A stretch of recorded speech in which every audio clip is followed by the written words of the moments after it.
Okay, now this is the stonebreaker's yard, and if you look around, you can still see the outlines of the old stonebreaker sheds.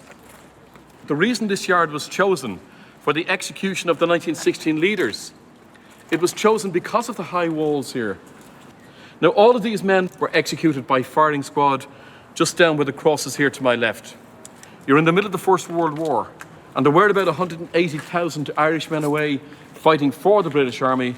They go into the war on behalf of small nations, and they're also told, as soon as the war is over, and the sooner it's over, at last in Ireland, we'll have a limited amount of self-government within the empire. The leaders of the 1916 Rising had a much more realistic view. They suspected that Britain was just using the Irish slaves as fodder, cannon fodder, and that they wouldn't get their rights. And so they planned for a rebellion on Easter Sunday, although it was postponed until Easter Monday, 1916.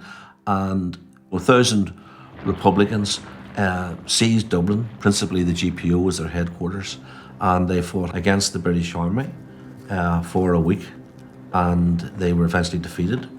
They surrendered. And the British government then systematically started to execute them, the leaders of the 1916 Rising. So initially this rebellion is not popular. When these men were captured, court-martialed, and being marched from Richmond Barracks down to this jail, they were jeered and spat at by some local people who saw them at the time as no more than troublemakers. They'd seen the city destroyed in just less than 1 week. Now, of course, you know that the 1916 leaders, they know they can't defeat the empire, but what they're hoping is that if they are executed, the complacency that the Irish people have gone into, they will be shaken out of that and maybe look again towards what they should really be looking for, and that is a republic and nothing else.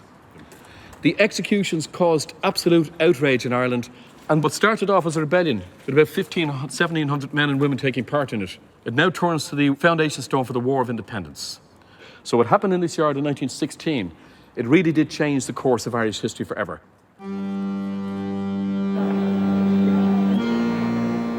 In 1918, in the wake of World War I, the United Kingdom called for general elections throughout all its territories. In Ireland, which was still part of the UK, the nationalist party Sinn Féin won a landslide victory. But London contested the results and forbid the Irish from forming its own parliament.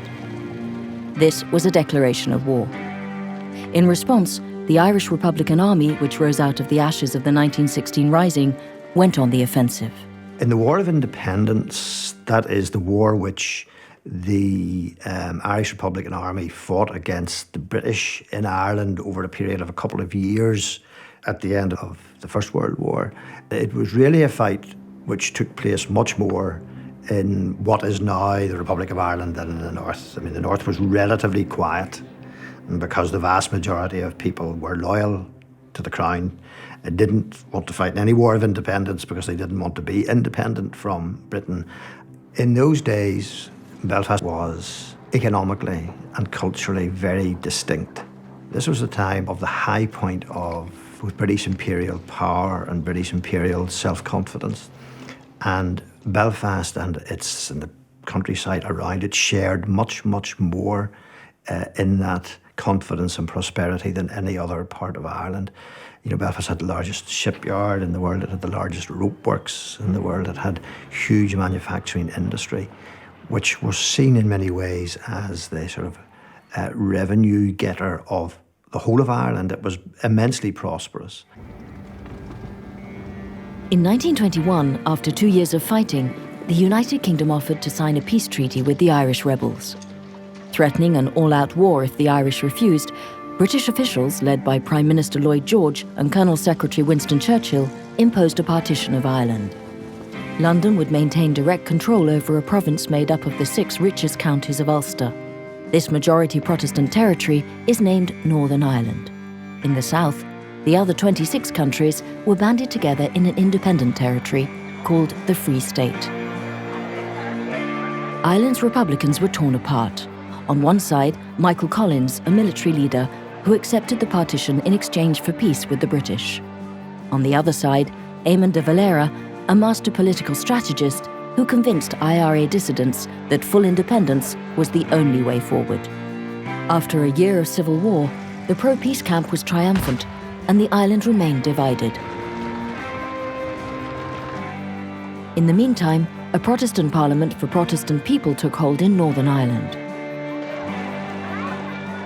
By imposing peace, however, the British actually planted the seeds of an explosive situation. I was born in Derry. I was born in 1935. Derry was on the border with the Republic of Ireland. We suffered economically, socially and politically because of partition in 1921. I grew up a Catholic, and of course we weren't taught that God was a loving God. We were told that God was a God who punished you if you did wrong. So I grew up feeling guilty. All my life, I look back now in my senior years and I realised that my childhood was about guilt. My parents couldn't afford to send me to second level education. And I knew, like all the other women in the street, young girls go in the street where I lived, that we would go to work in the shirt factories because that was the only work, gainful employment for women in Derry. And we made shirts, that's what we did. We made shirts. We sewed on labels, made in England, but of course they were made here in Derry. And it took me a while to get used to even working in the factory when I went in as a 14-year-old. The day I walked in the door, I knew my place in that factory. There's a big photograph of the King of England looking down from the wall. Now, that was alien to me. I stayed in the factory until I got married.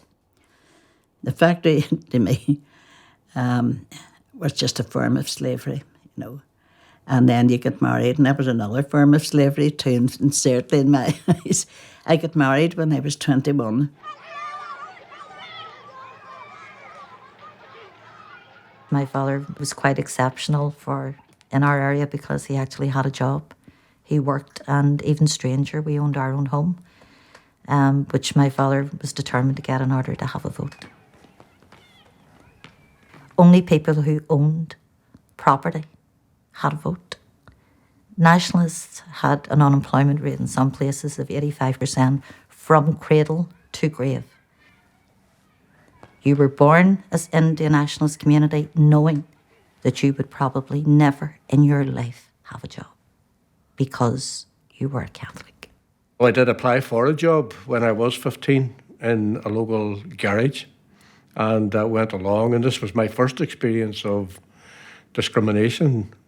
First question I was asked when I applied for the job and went along for the interview was, what school did I go to? And when I told them I went to the Christian Brothers, the interview ended immediately. And I didn't think anything about it. I thought they just didn't like the look of me, and I went home and told my parents that it wasn't a very successful interview, but I think they understood the politics behind it, but never at any stage tried to indoctrinate me about what it was about. Their attitude was, well, you will get something else, and I did. Most people had children every year because we didn't know any better, let's put it that way. Birth control was not permitted. I was still a Catholic, and even if it was, I wouldn't have known anything about it. Contraception was not a word even in our vocabulary. In the street where I lived, there was, I think, 56 houses, and there was 300 children. I was 17 before I met a Catholic. I'm quite sure I passed and walked past Catholics in the city centre. But growing up in my early childhood and in my teenage years, all my friends in school, out of school, those that I played with, those that I socialised with, were always Protestant. My mum would have taken quite a simplistic notion. It was that generalisation that Protestants have, or Catholics would have, because it does happen in reverse, that they're bad, we're good.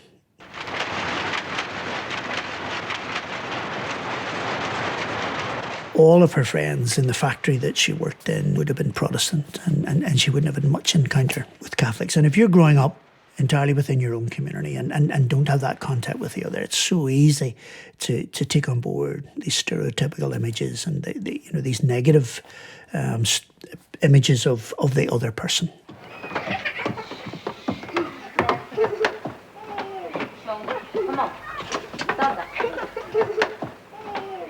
And it was just round about that time that I really began to realise just how hard it was to live in a city where you had no rights, you know. The only thing I could do was write. I wrote to the local medical officer. He was from a unionist community, and he came to visit me because I told him how difficult it was to live in our house. And when he came, it was lunchtime, and there was no place in our small kitchen for all of us to eat, you know.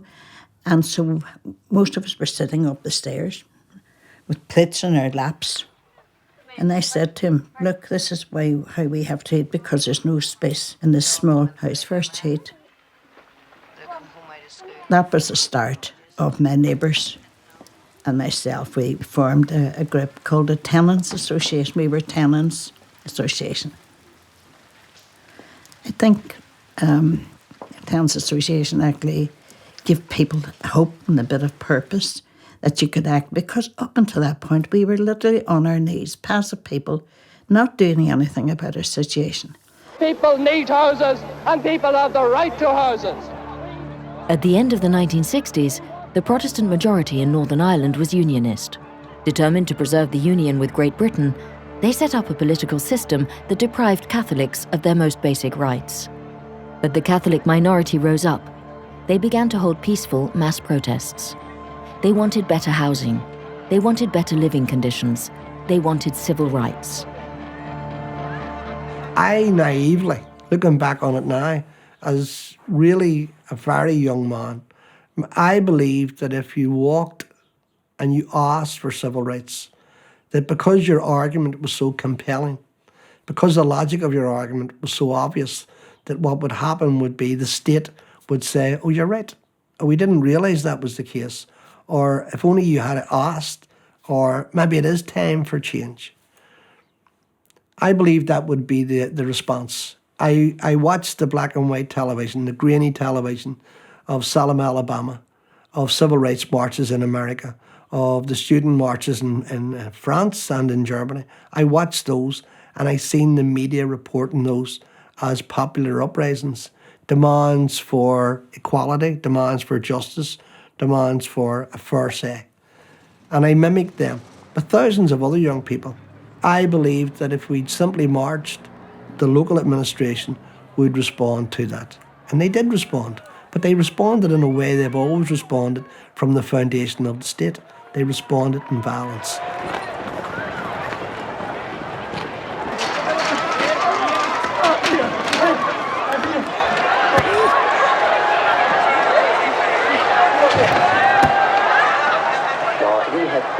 Showing police using violence. Is there any justification for this? It was only when they started to force their way through that the police found it necessary to draw their truncheons and to take positive action to stop them. And I think they did it with great tact and discretion.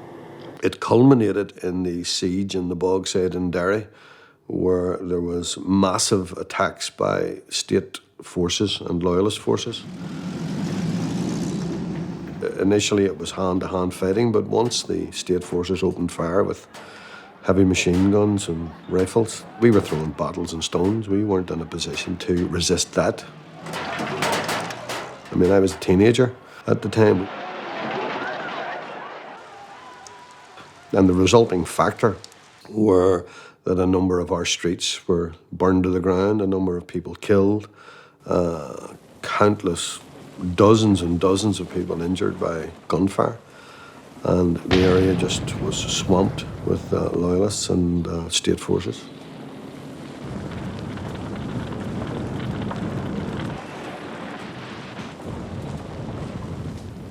In 1969, to me, it was my community versus their community. We were fighting to defend the status quo, you know, because we were part of UK and that's what we wanted. So we didn't have any aspirations to change that. Our aspirations were to defend it, whereas the Republicans had an aspiration to remove that. And we will not have this part of the city desecrated by Republicans. Those that have cursed our flag forced our Queen and our ARTE to destroy our country. And I want to say that we are determined as ever to resist the Republicans. Paisley wasn't the first, but certainly, Paisley's role was pivotal. I have recollection of his emergence, if you like, as a political force in the early 1960s. That was one of the sparks. That really did a lot to heighten the tension. I think, I'm not going to say make the troubles inevitable, but it was one of those building blocks that led us ultimately towards that breakdown and the eruption of violence on our streets, where that became the norm. Young Paisley in those years was very much seen as someone who was going to sort of save the nation, save the state. He very quickly gathered support. He brought a different and more fiery brand of unionism, and at the time then there was a large audience that thought, this would be the guy who would save Northern Ireland from the onslaught of the opposition and would save the unionist state. I was never a great fan of Ian Paisley. I think he did, he seen an opportunity. He was just a far-right evangelical minister. I'm not saying I didn't believe in what he was doing, but he did stoke up a lot of fires, a lot of hatred. I don't speak to the press. You'll hear me preach at the service, and that is all. But this is the first approach we've made to you. No, it isn't. Well, excuse me, sir. Come on. Sergeant, these men here... But certainly in the early days of the troubles, he did stir up a lot of violence and encourage young people. Through his words, a lot of young people ended up in prison. And I believe this, if we do this, that our enemies will be confounded, that lying tongues will be silent, and that Ulster shall remain firm to the very end. And something changed in 1969 because the protests went from protests to shootings to bombings to conflict that lasted for over 30 years. It was the longest continuous conflict in the Irish history. My first memory is a group of old men with wooden sticks describing themselves as the IRA and trying to organise defence of an area that was about to be attacked. And I have to make this point. If the Salvation Army in 1969 had guns, people would have joined the Salvation Army. People joined an organisation because they believed that they were the only means of defending their friends, their family and their neighbours. And it wasn't until much later that the Republican movement began to deal seriously with this massive influx of people. And they began to politicise, they began to organise. You need to remember, at that stage, Republicans were on a defensive mode in building up the capability of defending the area against state attacks or Loyalist attacks. So throughout that whole period of 1970, it was more or less build up your area, build up your defences, rearm, regroup, train people and recruit people. And that brought to our city the British Army. The British Army came in, not to save us from the excesses of the state, but to save the state from the resistance of the people. Anytime you went out the door as a 15-year-old with denims, with the long hair and what have you, the British Army right away regarded you as a suspect, and you couldn't walk down the length of the street without the British Army stopping you, spread-eagling you up against the wall, searching you. And there was nothing legally you could do to challenge it because it was the Special Powers Act. And from an early age, I remember a few days before my 16th birthday, a British patrol, and every time I saw them, they were like this, and then the next time like this, and the next time like this. And I didn't really understand until I went, oh my God, they're counting down the days to my 16th birthday. When you could be legally, and that's what happened the morning of my 16th birthday. I was arrested at 4:30 in the morning and taken to a detention centre for interrogation.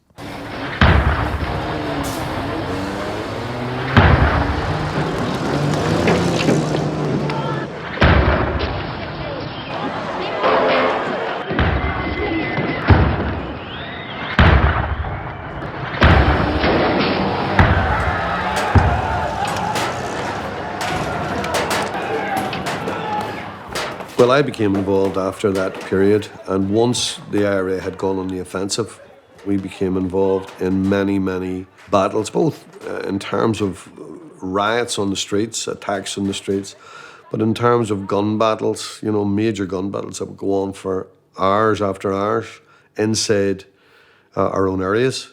And there was this constant fighting day by day right through, particularly after internment was introduced in August 1971, with many, many people being arrested, all from the Republican and Nationalist community.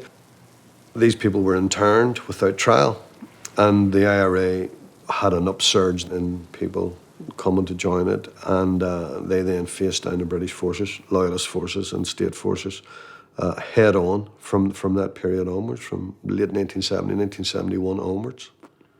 And if anything changed the situation for us, it was Bloody Sunday, when the Civil Rights Association called a march in January 1972 to protest against internment without trial. My husband said, "You stay and look after the baby."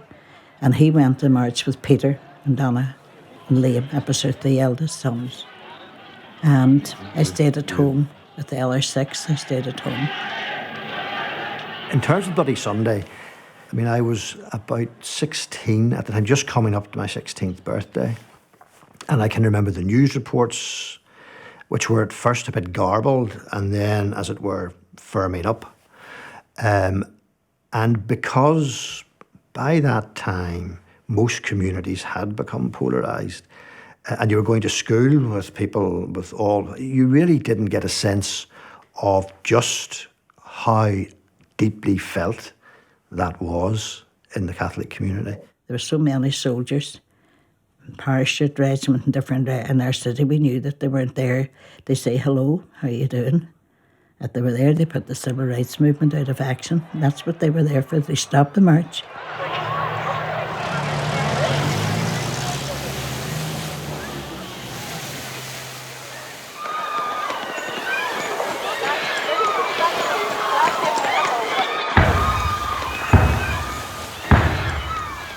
And I heard the shots. I remember going out the backyard and I thought it was plastic bullets. And then I heard, you learn to distinguish between plastic bullets and rifle fire. And I knew then it was rifle fire.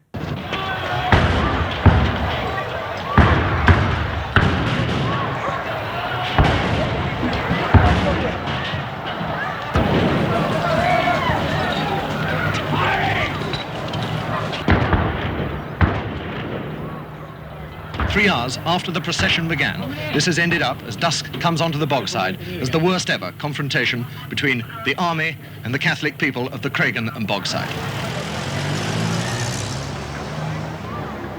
I would say there are probably about 4 dead at this moment. I don't know what those are doing, whether they're alive or dead, but they seem to be very dead, and they're thrown in as if they were dead meat. Colonel, once the paratroopers went into the bogside, there seemed to have been a very large number of casualties. Well, I suppose large, 5 is quite large in these circumstances. It's unfortunate. But when we got up there, past William Street here where we're standing, and up towards Rossville Flats, we came under fire. We came under fire from the bottom of the flats, from the flats. We were also petrol bombed, and some acid, in fact, was poured on us from the top of the flats. Local people are saying that you used excessive force when you went in there. Well, what is force? If you're being fired at, you return fire, and they know that perfectly well. You have no worries about this action? None at all.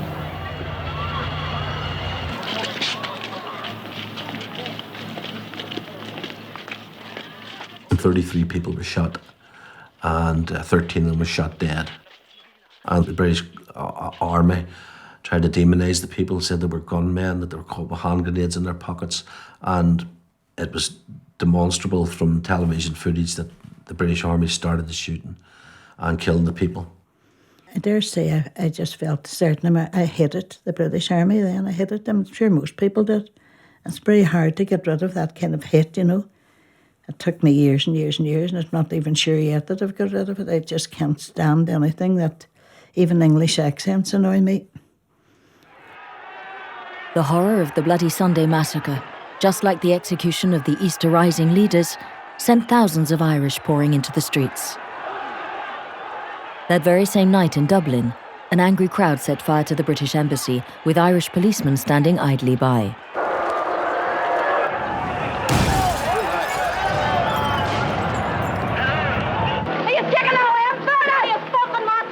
In Northern Ireland, in the nationalist enclaves of Belfast and Derry, the IRA attracted new recruits by the hundreds, winning over youngsters, labourers, jobless people, fathers and even housewives.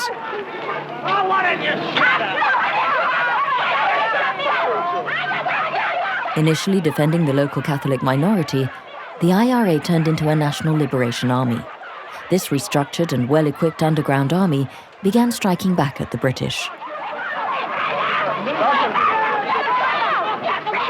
It wasn't until after Bloody Sunday that I decided to join Na Fianna.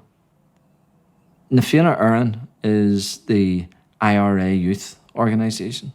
The guy who recruited me into the IRA told me that when you join the IRA, there are only two things that you can be certain of, either imprisonment or death, and sometimes both. I had joined the IRA towards the end of 1970. It wasn't a difficult choice to join an armed struggle. We were then, just propelled from one state of living to an extraordinary but very potent historical development. At that time, of course, what I didn't know was one of my sons was involved with IRA. I should have known then, and I probably did. I probably knew in my heart that my children were leaning towards the Republican movement and the IRA. But, you don't want to think those things as a mother because you're so scared. I was so scared.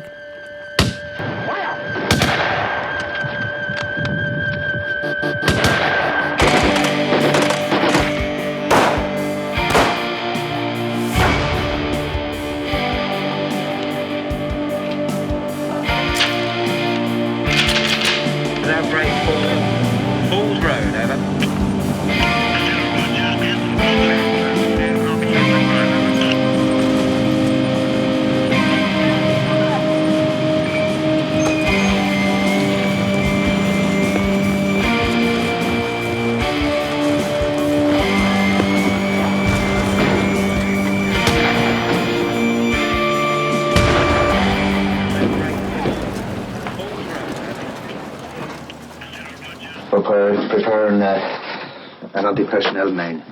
It began very slowly. It began with an incendiary bomb here and an incendiary bomb there. Every time the British Army did a big raid, the IRA would go into the centre of town and punish businesses, and because they associated government offices with government policy, and the cost of repairing these businesses, the insurance had to be covered by the British government. So there's an economic aspect to it.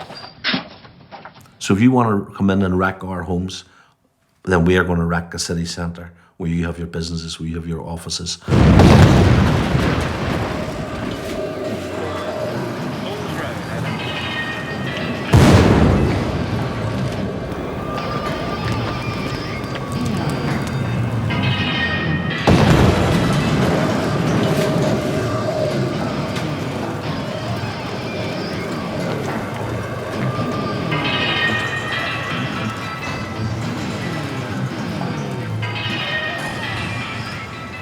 I joined the security forces myself in 1976 and served for many years, over 30 years after that. At that time, we saw that as something we had to do. As a young man, I had to do something for my country at the time. They were dangerous times. We saw this as as a full frontal attack on our way of life, our tradition, our country, our state. I was 15, 16 in the early 70s. Some of my friends joined. Some of my friends that I was at school with joined the UDA. the Ulster Defence Association, one of the paramilitary groups that sprung into being in the early 70s. Again, ostensibly, as they would say, to protect the community, to protect their neighbourhood from the IRA. Well, we hope there is no civil war, but if there is a civil war, well, then we'll just... Are you ready for the civil war? We're ready for it. You're not afraid? Not afraid, no. IRA men didn't wear uniforms. They didn't run about with their IRA tattooed on their head. So, I mean, the concept was that if they're from a nationalist community and a nationalist era, then they support the IRA or are part of the IRA. So it was, and it's the same for Republicans. I mean, they came into our communities and planted bombs in pubs where there were Protestants. Some were involved and some weren't, you know. So it wasn't as distinguishable. We hadn't got uniforms. So therefore, a nationalist in a nationalist area was a target.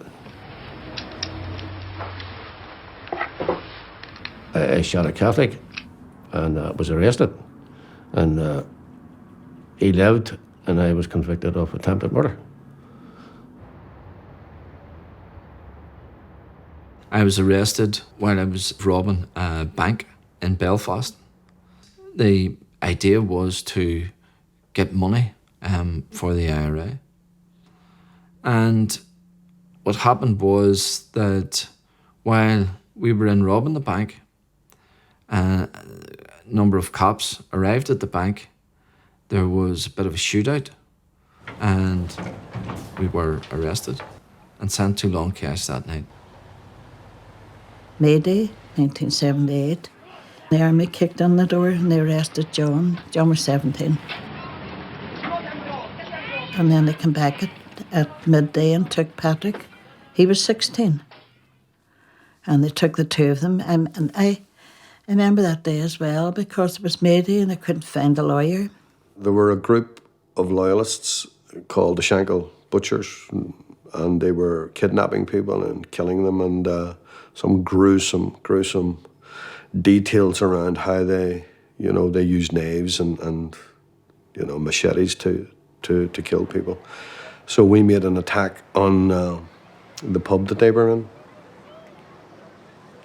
and I was arrested after that. I was sentenced to a term of imprisonment in the cages of Long Cash. I got a life imprisonment. Whenever I first walked into Long Cash camp, it was very much a prisoner of war camp. The whole layout of the camp was very much like you see in the film, Steve McQueen, The Great Escape. But the IRA prisoners had political status. Until that point, Republican detainees were considered prisoners of war. They were treated as political prisoners, allowed to wear their own clothes, and not required to perform prison labour. But in 1976, as support for the Irish Republicans was growing, London switched strategies. It criminalised the struggle for independence and withdrew the prisoners' political status. They turned the Long Cash detention centre into a state-of-the-art prison known as the H-blocks. Over the course of the conflict, the UK imprisoned some 25,000 IRA fighters.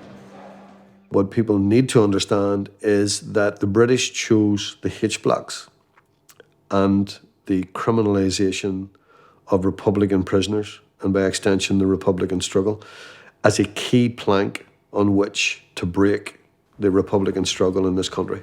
Because people will always be inclined to support something that they believe is a political or honourable protest or struggle. But if you can sell an argument that this is a criminal conspiracy, people are less likely to support it. 300-400, mostly young men, were in prison in Long Cash, in the H-blocks of Long Cash, and the conditions were deplorable. So the prisoners then embarked on what was called a no-wash protest, and they fouled their own cells.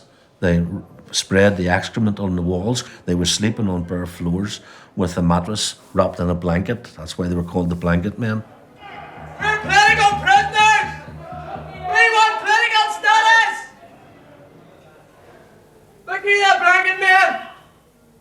In this improving atmosphere, those with different beliefs and aspirations understand that if this community is to survive and prosper, they must live and work together in friendship and forgiveness. Every visitor here is surprised that normal life goes on. I look forward to the day when we may return to enjoy with the people of Northern Ireland some of the better and happier times, so long awaited and so richly deserved. I just feel like crying. I think she was lovely. And we're proud to be British, and we're proud she's our queen. The demonstration on through. Please keep the road clear for the demonstration.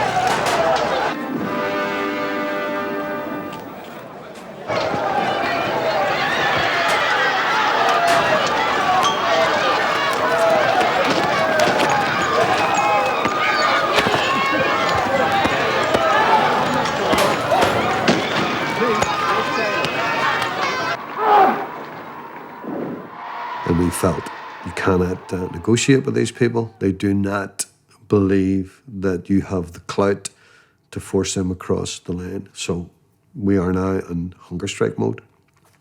And we had a severe argument with the IRA Army Council, who were totally opposed to taking hunger strike action because they believed that because of the huge political nature of this prison situation, that the British would certainly let people go to death. Our response to that was simply, well, does someone want to tell us how to get out of this? Does someone want to tell us an alternative route? We had used every conceivable avenue. There was no other option, and they finally agreed. And eventually it went to hunger strike. And there was 2 hunger strikes. The first one in 1980 lasted for 53 days and 7 prisoners were on it. The whole system in Northern Ireland, both special arrest, special court system without jury, has proved to us beyond all doubt that these courts are set up. They convict men just to convince people that we are criminals, which we are not. We are a product of the political troubles in Northern Ireland at this moment. I am not urging them to go on hunger strike. I am urging them not to die. I am urging them to choose the way of life and not the way of death. The British government promised in a paper to introduce a very progressive liberal regime, and the prisoners, they ended the hunger strike only for the British government to be triumphant and assume that none of them were prepared to die. And this triggered the second hunger strike led by Bobby Sands. And we decided that if a hunger striker died, that he would be replaced by another hunger striker. And that would be to demonstrate clearly that if you do not deal with hunger strikers in the first instance, more will be coming along. So this is not going to end until the British come and deal with it. We asked Michael Allison, Northern Ireland Minister with responsibility for prisons, if there was any way out.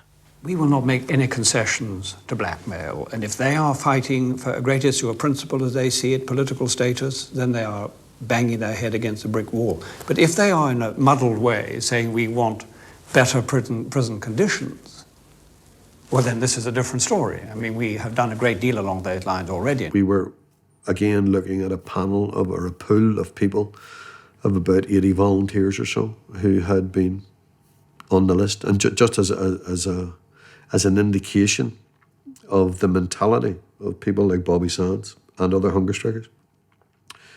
A day or two before his hunger strike commenced, we were at Mass in the canteen on a Sunday morning, and he asked me, who have you got to replace me? And I said, well, you don't need to worry about that. I says, you need to concentrate on your visit with your family tomorrow and getting yourself sorted out. And don't worry about that. I says, everything's okay. And he says, no, you need to have your head around this. Because, he says, see, in 2 or 3 months, I'm not going to be here. I will not be here in 2 months. He says, so you need to know what's happening and who's next. I says, well, if you must know, I says, it's Joe McDonnell. And he just thought for a second, and he says, that's a good choice. He'll never let you down. And in the next breath, he says, now, who did you say has the tobacco? What happens when one of them dies? Well, he dies. He's carried out in a coffin. I think it was about his 8th or 9th day on hunger strike. An MP for Fermanagh and South Tyrone called Frank Maguire, who was an independent and who supported the prisoners, died of a heart attack. And the British government moved a writ for a by-election in Fermanagh and South Tyrone. The idea arose, let's put Bobby Sands up. You know, because we'd been trying to get our international attention. So we put Bobby Sands forward for election. It was quite a dangerous stunt because if he had lost by 1 vote, Mrs. Thatcher would have said, even your own people reject you. There can be no question of political status of someone who is serving a sentence for crime. Crime is crime is crime. It is not political, it is crime. One of the things that happened with the hunger strike was the opportunity for the electoral intervention of Bobby in the Fermanagh South Tyrone seat. What that then did was that allowed Republicans to consider the option of electoral politics as another avenue of struggle, as another sort of arrow in your quiver. Sands, Bobby, anti-H block, Armagh, political prisoner, 30,000. 492. But can you see anything now ending the hunger strike? No, I don't. Not up to now. I don't. Mrs. Hans, when are you coming to see your son again? Tomorrow. Tomorrow again. Do you think if he does go into a coma, you would give the authorization for him to be intravenously fed? No, he told me not to. It's a sad thing to say, and I would feel I love my son just like any other mother does, but I wouldn't. I can't. He asked me not to, and I've promised him not to.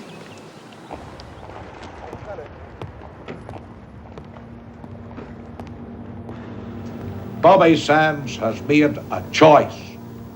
It is our opinion that the Irish Republican Army now feel that Bobby Sands is more valuable to them dead than alive, because if he continued to live, he would be an embarrassment to them. Bobby Sands to me today represents what he represented then. He was a member of the IRA. He was waging a violent, vicious terrorist campaign across Northern Ireland. Should they have had political status? Why should they have had political status? I mean, they were convicted IRA terrorists, convicted of some of the most heinous crimes in Northern Ireland. I mean, murder is murder.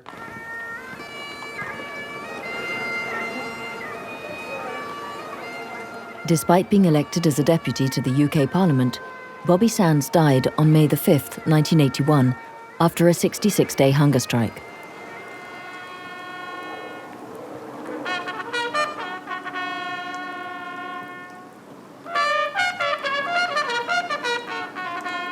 More than 100,000 people flocked to his funeral. It was covered on live TV around the globe.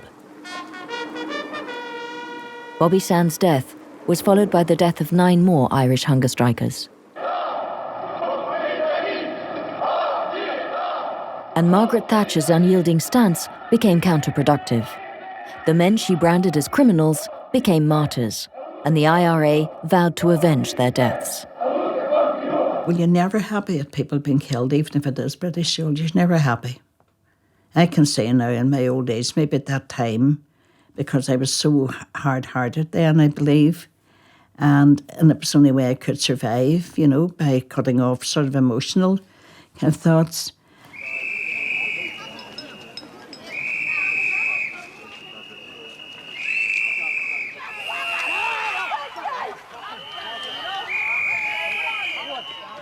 When I look back, people tried, I tried, we all tried to say to the British, you don't have the right to be in our country.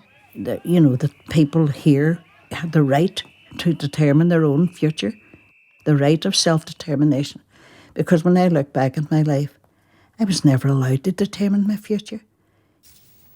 Good evening. 4 people are dead and dozens injured after the bomb at the Conservative Party hotel in Brighton. But the IRA failed in what they set out to do. They were trying to murder the Prime Minister and most of the British cabinet as they slept.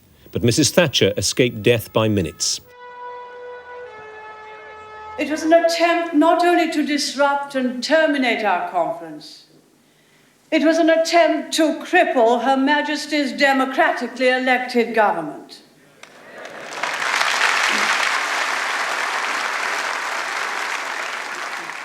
That is the scale of the outrage in which we have all shared.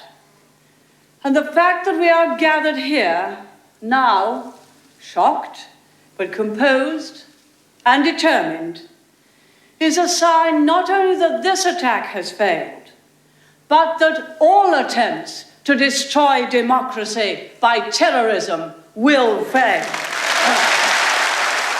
Brighton bombing was an inevitable result of the British presence in this country. Far from being a blow against democracy, it was a blow for democracy. Having said that, I am mindful of the consequences of that action, and I have no doubt the British government will attempt reprisal action and vengeance for the Brighton operation. In order to fight an armed struggle, basically you have to have fundamental values. You know, it's a united Ireland or nothing. Britain has to withdraw, has to declare the right of the Irish people to national self-determination, has to release the prisoners. So those were, you know, because you wouldn't be fighting a war for a compromise. You'd fight an armed struggle for fundamentals and radical change. But politics is different. And at our annual conference, we were debating the issue.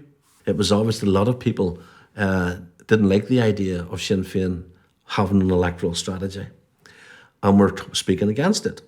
And I got up and I encouraged the crowd to support the policy change. And I said, who could object if we were to take power in Ireland with a ballot box in one hand and an Armalite in the other? Namely, that we could fight on 2 fronts, that we could have an electoral strategy, whilst the IRA carried on its armed struggle. Well, our campaign is a political campaign. We're a legitimate organisation. We carry out electoral and politics, constituency politics. We do not ask people to support every iota of everything which we represent.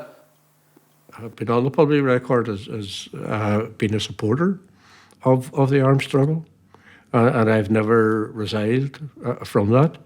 I was always political. I was political when I was in the IRA, but I was also political in that I, clearly recognised that if there was to be political change, then there had to be the emergence in the north of Ireland of a political party. There was also, quite frankly, the realisation that militarily the IRA had done everything conceivable. But militarily, we would not be able to raise that beyond where it had gone. And the understanding was clear that the military aspect is only one facet of struggle. It is a political struggle. And the military aspect was there either to guard, enhance, protect, or develop whatever political developments you were going to gain. The Sinn Féin electoral machine began running at full steam. Republicans racked up victory after victory in elections on both sides of the Irish border. IRA leaders began considering a path other than armed conflict, entertaining the idea of opening talks with the enemy. In London, the British Army admitted internally that it could not defeat the IRA by military means. In turn, the government opened the door to dialogue. After 25 years of war, it looked like peace could finally be possible. If the British military believes they can't militarily defeat the IRA, does the IRA believe that it can militarily defeat the British Army?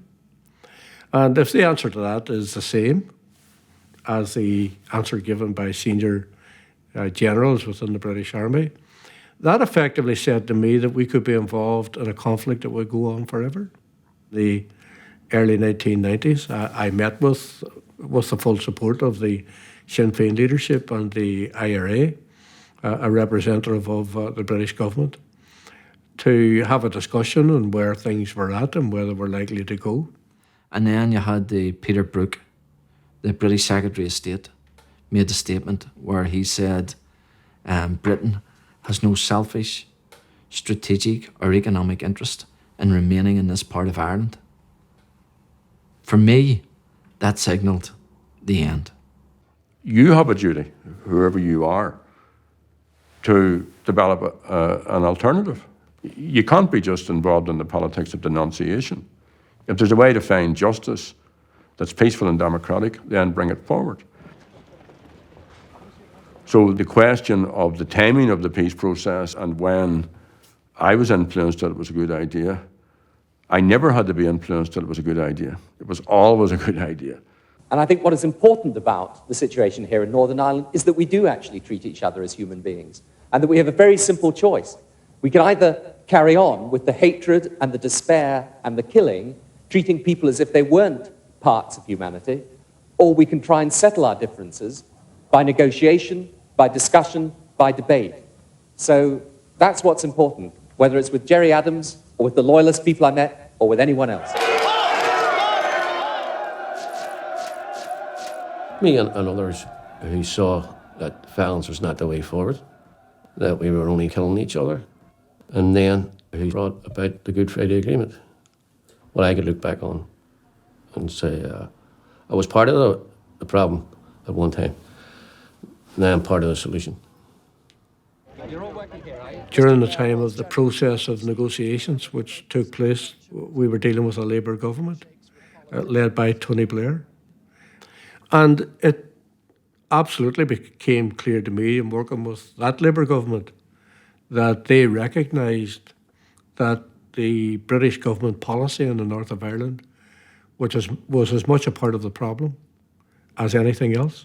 In fact, in that historic week, which led to the Good Friday negotiations, in a very early conversation Gerry Adams and I had with Tony Blair, Tony Blair told me that he had read quite a number of history books about Ireland, and he believed that the British government were as responsible for the conflict that existed in the north of Ireland as anybody else. And that was a pretty massive statement for any British Prime Minister to make to an Irish Republican leader. It convinced me that Tony Blair was serious about resolving the conflict and doing it in a fair and just way.